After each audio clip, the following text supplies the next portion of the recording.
Today we're gonna be talking our prototype. Our team is conformed by Alberto Flores, Omar Ali, and me, Hector David Carrillo Castillo. Well, in a world where climate change is increasingly raising warnings for an increase in temperature, where every day it becomes more of a global warming problem, energy, being part of this problematic, is used in a lot of contexts these days, which causes a lot of trouble in the environment. By making this Arduino, the expecting is to minimize the energy consumption and make it cheaper and more eco-friendly. Well, the planetary boundary we're using is going to be climate change, which is the main theme of this project, and especially the climate change due to carbon. With the data from the NASA, the increase of atmospheric carbon dioxide concentration has increased almost 50% since the Industrial Revolution. And this is so important long forcing of climate change. This happens because most human activities involve coal and oil burning. And when this happens, the burning of fossil fuels combines the carbon with the oxygen in the environment. The most remarkable are climate extremes such as droughts, floods, and extreme temperatures. The warmth of the ocean and partially melting glaciers ice sheet, producing in an increase of the sea level. Well, taking the previous information to reduce these emissions, the main focus of this project consists of developing a variable of an existing technology, which will be improved by reducing its cost. The project is to remake a variable of a smart plug for it to be cheaper.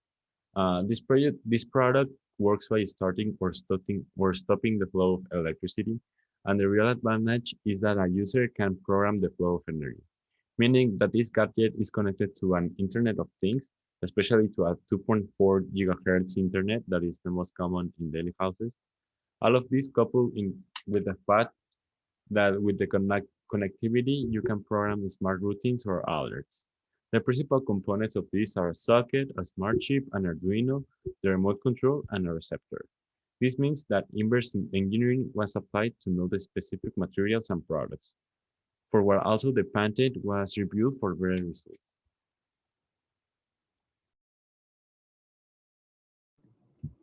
Well, in the methods, first the hypothesis was made which said to be able to make a plug system that can be manipulated in order to make less energy consumption. After that, the limitation was made. As there was not enough time, it was decided to only make an advance, which consisted in until pressing a button, the device can be turned on or off, which in this case was with the flow of energy of 5 volts. There was an investigation of the patents of some similar products, and after that, a consultancy was taken, which was mainly about how it will be the best way to implement with the limited time that was had in the beginning. After that, an investigation was carried out of the components, specifically the Arduino One, the relays, the specific resistors, cables, the LEDs, and the proto board. Another advice about the simulation was received after the consultancy. Everything was taken to the Arduino simulator to test turning the LED on and off, and then start in the Tinkercad. After Tinkercad, the protoboard was made by hand. When making the prototype, there were several complications. The main ones were about the operation of the relay on its different current loads, but that fault was solved. Another problem was the programming of the button so that when the button is pressed, the power flow appears or not. But that fault was also solved. After the connection to the female plug was passed, from that, it was expected to be able to charge any advice, but later, thanks to reviewing things, it was noticed that it could not be done because the load was not enough to be able to support the charging of an appliance. This could be solved by plugging a LED directly into the AC plug, and then it was observed that the LED turned on and worked as it needed. Now the current from the AC plug is being measured with a multimeter. Later, that flow of energy could be programmed to work at specific times, but now it is only programmed from the Arduino board. With a relay that can sustain more load with a direct power of current, any appliance could already be charged or used. The, the next one. Well, here are the is the chart of our costs. Um well, this is a prototype, so that is why the costs are like high. And the picture of the right is the code of our project. Well, here are the results. This is the prototype. Well, there are some things that are clear to see. That first of all, the design is not that good. It was not taken into account because the time we had, it wasn't enough to take care this stuff. Well, now it'll be explained how it works. The orange card is an Arduino Uno, which works by programming it. It gives 5 volts of energy to the relay, that it's that square thing in the middle, and the relay, depending on the push button that is in the up part of this protoboard, it tends to stop the flow of energy as it being seen in the left photo, or if it is pressed again, it will let the flow of energy to 5 volts as it was measured in the other photo.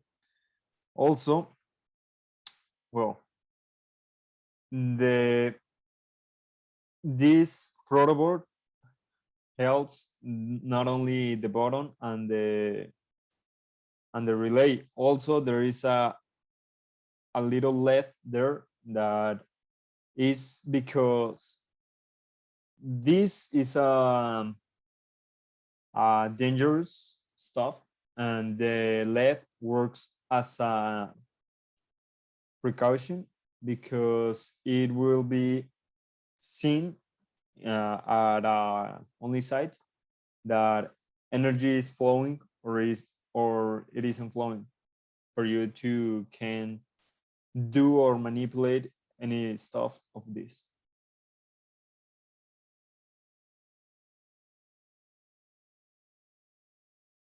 Well, as I said, it is the same.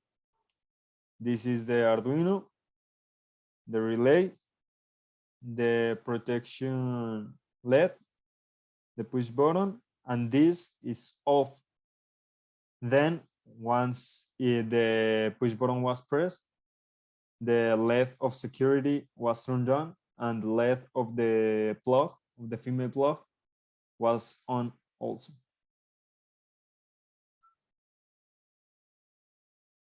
Then, in conclusion, there are some stuff to improve for a final version. Firstly, the design. Then a Wi-Fi board could be used, such as the one taken into account, that is an ESP8266. Then the cost, obviously, because the Arduino Uno is really expensive. Also, the cable, the protoboard, the relay wasn't the cheapest one, and some of that stuff. Then also the automation in the part of, for it to be an app, and in the app program where you want, in what time do you want to be on or off. Then the size, the prototype is this size. Also the relay that we used was one with only around 45 watts of power. And then we in Mexico case, we have to use 127 watts current. That is the current that gets into your house. That leads us to the next point. That is the current. This case was used a current of the Arduino Uno, but in a following version, it would be neat that the alternative current that comes to your house goes then to a direct current that is the from a female plug to plug in it, then that is the direct connect, and then another female plug that it would be the other alternative current for this to be the 127 watts that we expect to be for things that could be a refrigerator or a microwave, things that could use so much more energy than only charging a phone. Well, this solution is important because it is extremely easy to do it. The code, as it was seen before, it is extremely easy to understand. It reduces the contamination in a not a huge amount, but when you take every person that uses energy and do not unplug the devices, it leads us to a lot of energy that could be saved. The alternative to smart houses, mainly because a smart house is it leads to a efficiency of energy house. So it would be important. It is practical because you can program and let the plug in and it wouldn't be any problem. It is the automation part because, well, you could leave all day the charger and it will be on only when you charge your phone at the night, for example. The optimization of the time and the current. And well, here is a diagram of how it would be a final version.